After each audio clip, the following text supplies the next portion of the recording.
వృశ్చికం వారి కనుక చూసుకున్నట్లయితే మీ యొక్క రాస్యాధిపతి ఈ యొక్క మాసంలో 4వ స్థానంలో రాహుతో కలిసి ఉన్నాడు. పంచమ స్థానంలో శని ఉన్నాడు, అక్కడికి శుక్రుడు కూడా వెళ్తున్నాడు ఈ మాసంలో మీకు మొదట్లోనే.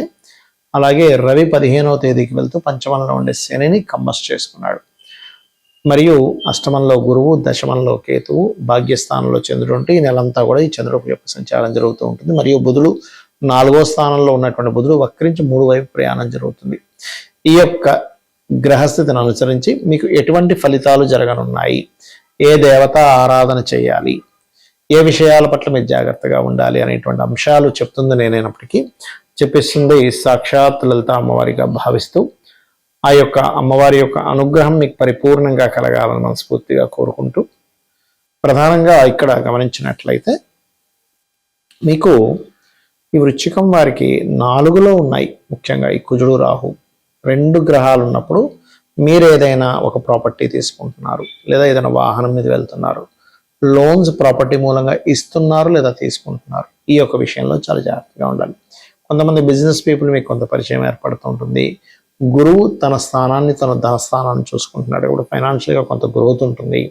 కాకపోతే ఎప్పుడైతే మీకు పంచమ స్థానంలో శని నుండి శుక్రుడు వచ్చి చేరుతున్నాడు, మొదటి 15 రోజులు కొంచెం క్రియేటివ్ ఫీల్డ్ వాళ్ళకి మరియు కొన్ని ఆలోచన విధానంలో మంచి నిర్ణయాలు తీసుకుంటారు. కానీ ఎప్పుడైతే 15వ తేదీ వస్తుందో, రవి ఎప్పుడైతే మారుతున్నాడో అక్కడి నుంచి మీరు తీసుకునే నిర్ణయాల విషయంలో చాలా జాగ్రత్తగా ఉండాలి. ఎందుకంటే తర్వాత వచ్చే 15 రోజులు పంచమంలో ఉండే గ్రహాన్ని కంబస్ చేసుకుంటుంది. దీనివల్ల ఏంటి, ఏదైనా ఒక అగ్రిమెంట్ చేసేటప్పుడు కానీ, ఏదైనా ఒక ప్రాపర్టీ తీసుకునేటప్పుడు కానీ, ఎందుకంటే పంచమంలో ఎప్పుడైతే కుజరాహువులు ఉన్నారో, ఈ చతుర్థంలో కుజరాహువులు ఉన్నారో, ఈ చతుర్థంలో ఉండేటువంటి శని ఎప్పుడైతే పంచమంలోకి వెళ్ళి రవి ద్వారా 15వ తేదీ నుంచి కంబస్ట్ అవుతున్నాడో, ఇక్కడ కొన్ని అగ్రిమెంట్స్ అనుకోండి, అన్నదమ్ముల విషయాలు అనుకోండి, ఏదైనా ప్రాపర్టీ తీసుకునే విషయాల్లో అనుకోండి, అనాలోచితంగా కొన్ని నిర్ణయాలు తీసుకుంటాం. అంటే ఎలా అంటే ఏదో తక్కువగా వస్తుంది, ఇప్పుడు మళ్ళీ ఎంక్వైరీ చేస్తే మళ్ళీ ఇంకోటి ఎవడైనా తీసేసుకుంటాడు, మనమే ముందు ఇచ్చేద్దాం, ఇట్లాంటివి జరుగుతూ ఉంటాయి. బికాజ్ ఆఫ్ 4వ స్థానంలో కుజరాహువులు ఉన్నారు కాబట్టి ఇది విద్యా సంబంధించిన విషయాల మీద చూపిస్తుంది ఎఫెక్ట్. కాబట్టి ఏదైనా కోర్సు, ఎవరికైనా ఏదైనా మనీ పే చేసేటప్పుడు కూడా కొంత జాగ్రత్తగా ఉండండి. అలాగే సంతానం కోసం ప్రయత్నం చేసేవారు కూడా కొంత జాగ్రత్త వహిస్తూ ఉండాలి. ప్రేమించిన వారిని వివాహం చేసుకోవాలనే ప్రయత్నం కొంతవరకు ఫలిస్తుందని చెప్పుకోవచ్చు. ఇన్సూరెన్సెస్ మూలంగా కొంతవరకు మీకు లబ్ధి కలుగుతుంది. కాకపోతే ఉద్యోగ సంబంధించిన విషయంలో మారిపోవాలి, మానేయాలనేటువంటి ఆలోచన పెరుగుతూ ఉంటుంది. బికాజ్ ఆఫ్ దశమంలో కేతు ఉన్నాడు కాబట్టి మీరు ఏం చేస్తారంటే నిత్యము గణపతి ఆరాధన చేస్తూ ఓం మాణిక్య మకుటాకార జానుద్వయ విరాజితాయే నమః అనే మంత్రం చేయండి. అన్ని విధాలా మీకు బాగుంటుంది.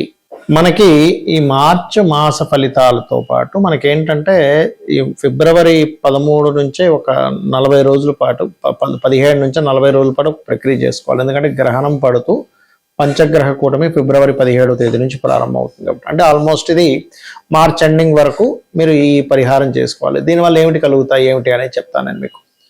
మొట్టమొదటిగా మనం ఇంకొక విషయం ఏంటంటే 17, 18, 19 తేదీలు కామాఖ్య శక్తిపీఠంలో గణపతి లలిత హోమము, నవగ్రహ హోమము, చండీ హోమాలు జరుగుతున్నాయి. మీరు ఎవరైనా పార్టిసిపేట్ చేయాలనుకునేవారు పార్టిసిపేట్ చేయొచ్చు. రైట్. అయితే ఈ 40 రోజులు చేసేటువంటి ప్రక్రియ గురించి నేను మీకు వివరిస్తాను.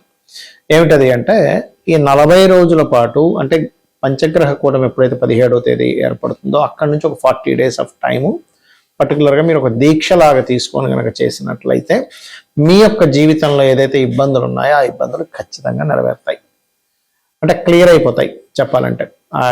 మీరు అనుకున్న సంకల్పం నెరవేరుతుంది, మీ యొక్క ఇబ్బందులన్నీ కూడా క్లియర్ అయిపోవడం జరుగుతూ ఉంటుంది. అయితే ఎవరికైనా చూడండి, నేను రాజకీయంగా బాగా కలిసి రావాలి, చేసేటువంటి ఉద్యోగంలో ప్రమోషన్స్ రావాలి అని అనుకున్నప్పుడు రవిగ్రహం ముందు నిత్యము ఆదిత్య హృదయం చేస్తూ అర్ఘ్యం వదలండి. ఇది రెగ్యులర్గా మీకు కనుక అలవాటైతే లైఫ్లో చాలా మంచి ఆరోగ్యము, మంచి కీర్తి కూడా లభిస్తుంది, గుర్తుపెట్టుకోండి. అలా కాదండి, నాకు మానసిక స్ట్రెస్ ఎక్కువగా ఉంది, మానసికంగా ఎప్పుడు ఏదో ఒక ఇబ్బంది వస్తూ ఉంది, నాకు చాలా ఇబ్బంది పడుతున్నాను మానసిక స్ట్రెస్ వల్ల అని అనుకుంటే కనుక మీరు చేయవలసింది ఏమిటి అంటే పర్టికులర్గా మీరు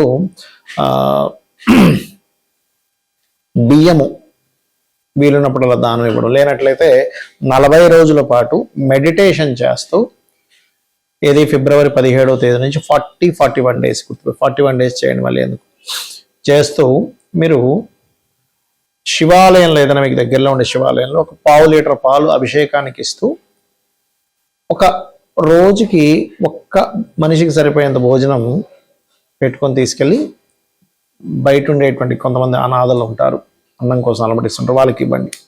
ఇది చంద్ర సంబంధించిన దోషాలను తీసేస్తుంది. దీనివల్ల ఆయుష్ పెరుగుతుంది, మెంటల్లీ డిప్రెస్ ఉండేటువంటివి క్లియర్ అవ్వడం జరుగుతుంది. ఎందుకంటే పంచగ్రహ కూటమి గ్రహణము అమావాస్య రోజు నుంచి ఇది ప్రారంభించినప్పుడు ఖచ్చితంగా అవుతాయి. అయితే ఈ అమావాస్య నాడు మీరు ఏం చేస్తారంటే 17వ తేదీ ఫిబ్రవరి, అంటే మనకు ముందే పడిపోతాయి వీడియోలు, మార్చి ఫలితాలు ముందే పడతాయి కాబట్టి ముందే చెప్తున్నాను. అమావాస్య నాడు ఏంటంటే మీరు స్వయం పాకం ఇవ్వండి, గుర్తుపెట్టుకోండి. అలాగే మరొక విషయం ఏంటంటే కొంతమందికి గొడవలు అవుతూ ఉంటాయి, మాటికి ఏదో గొడవ అవుతూ ఉంటుంది. అలాంటి వారు ఓం స్కందాయ నమః అనే మంత్రాన్ని ఈ 40 డేస్ 17వ తేదీ నుంచి 40 డేస్ చేయండి, 41 డేస్.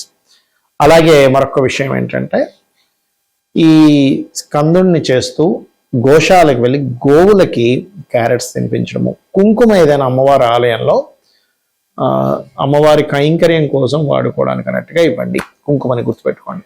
ఇక అదేవిధంగా కొంతమందికి వ్యాపారంలో ఇబ్బంది రావడము, లేకపోతే రిలేషన్స్లో ఇబ్బంది రావడము, అదేవిధంగా కొంతమంది పిల్లలకైతే చదువులో ఏదో డిస్టర్బెన్సెస్ రావడం జరుగుతుంటుంది. అలాంటప్పుడు మీరు ఏం చేస్తారంటే గోవులకి 40 డేస్ కూడా గోంగూర తినిపించడము, విష్ణు సహస్రనామాలు 40 డేస్ రెగ్యులర్గా వినండి. మీకు చదవడం వస్తే చదవండి, బట్ వినండి. ఇది కనుక చేసినట్లయితే ఖచ్చితంగా మీకు బాగుంటుంది. ఈ 40 డేస్ బుధగ్రహం దగ్గర దీపారాధన చేయండి. రవిగ్రహానికి సంబంధించిన ఫస్ట్ చెప్పిందేమో రవిగ్రహం దగ్గర, రెండవది చెప్పిందేమో మానసిక సమస్యలు ఉన్నప్పుడు చంద్రగ్రహం దగ్గర 40 డేస్ దీపారాధన, ఈ గొడవలు జరుగుతుండేటువంటి 40 డేస్ కుజగ్రహం దగ్గర దీపారాధన, ఇప్పుడు ఇది బుధగ్రహం దగ్గర దీపారాధన. ఇక కొంతమందికి సరైనటువంటి గైడింగ్ దొరకటం లేదు, సరైన గురువు దొరకట్లేదు, లేకపోతే సంతానానికి సంబంధించిన ఇబ్బందులు ఉన్నాయి. అలాంటప్పుడు ఈ 40 డేస్ కూడా మీరు ఏం చేస్తారంటే గురుగ్రహం దగ్గర దీపారాధన చేస్తూ గోవులకి అరటికాయలు తినిపిస్తూ ఓం ద్రాం దత్తాత్రేయాయ నమః అనే మంత్రం చేయండి, లేదా జయ గురుదత్త శ్రీ గురుదత్త కూడా చేసుకోవచ్చు. ఇది గనక చేసినట్లయితే ఖచ్చితంగా మీకు సంతానం కోసం ఇబ్బంది పడేటువంటి వారికి ఆ ఇబ్బంది అనేటువంటి తొలగుతుంది, సంతాన ప్రాప్తి లభిస్తుంది. అలాగే కాస్త మీరు ఏం చేస్తారంటే 40 డేస్ వీధి కుక్కలు ఉంటాయి, వాటికి ఏదైనా తినిపిస్తూ ఉండండి. అదేవిధంగా గోవులకి అరటికాయలు తినిపిస్తూ ఉండండి. గంధము కానీ పసుపు కానీ శివాలయంలో శివుని కైంకర్యం కోసం అన్నట్టు ఇవ్వండి, లేదా అమ్మవారి ఆలయంలోనే ఇవ్వచ్చు, నో ప్రాబ్లం. ఇక మరి కొంతమందికి వివాహం అవ్వదు.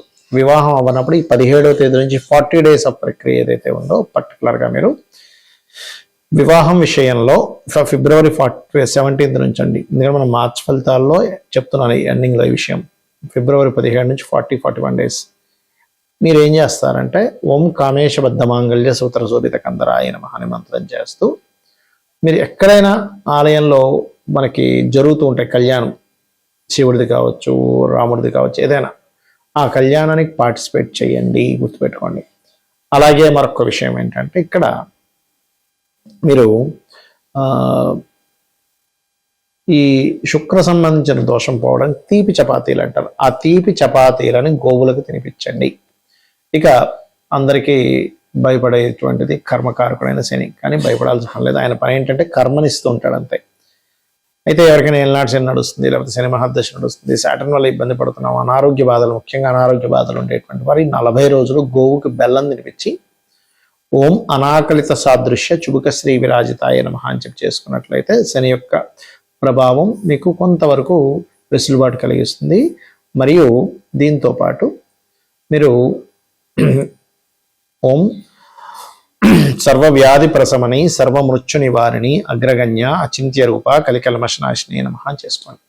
ఇక రాహుకేతు దోషాలు ఉన్నాయి, అప్పుడు ఏం చేయాలి అన్నప్పుడు ఇది నేను చెప్పేది ఏదైనా సరే మీరు ఖచ్చితంగా రోజు ఆ గ్రహం దగ్గర, శనికి సంబంధించింది అయితే శని గ్రహం దగ్గర, శుక్రకి సంబంధించిన శుక్రగ్రహం దగ్గర, గురువు అయితే గురు గ్రహం దగ్గర దీపారాధన చేయాలి 40 డేస్.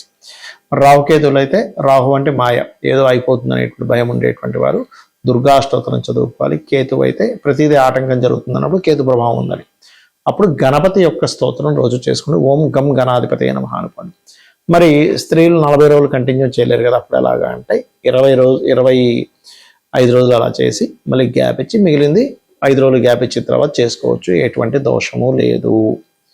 ఇది ఇలా చేయండి, ఖచ్చితంగా మీకు ఈ పంచగ్రహ కూటం వల్ల కలిగేటువంటి ఫలితాలు ఖచ్చితంగా వస్తాయి. మీరు ఎవరైనా ఆ కామాఖ్యలో పార్టిసిపేట్ చేయాలనుకుంటే కింద ఇచ్చిన నెంబర్కి మీ గోత్రము మీ పేరు పంపించినట్లయితే వివరాలు పంపించడం జరుగుతుంది. శ్రీమాత్రే నమః.